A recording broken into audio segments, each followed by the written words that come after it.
Чувашские легкоатлеты подтвердили класс республиканской школы королевы спорта на юниорском первенстве России, проходящем в эти дни в Чебоксарах. В каких дисциплинах хозяевам соревнований удалось подняться на верхнюю ступень пьедестала почета, расскажет наш спортивный корреспондент Вячеслав Ильин. Юниорское первенство России по легкой атлетике порадовало любителей королевы спорта не только количеством участников, но и рядом результатов, показанных на дорожках и секторах Олимпийского. И что самое приятное, хозяева состязаний не остались в стороне от распределения наград.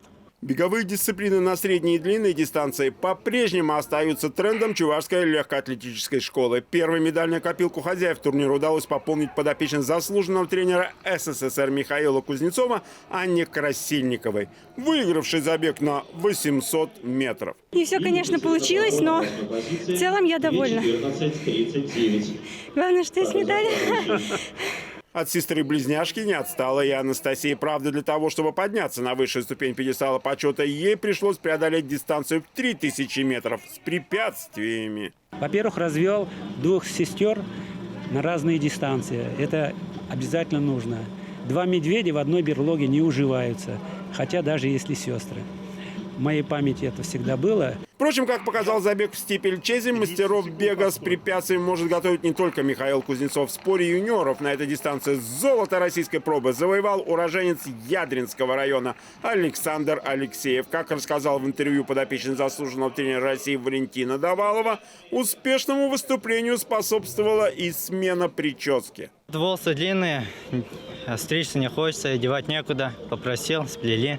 У Александра был шанс для золотого дубля, но на дистанции 5000 метров на финишный спурт сил студенту второго курса факультета физического воспитания педуниверситета не хватило. Серебро. А вот бронза в этом забеге досталась триатлонисту, воспитаннику столичной спортшколы имени Александра Тихонова Роману Минееву.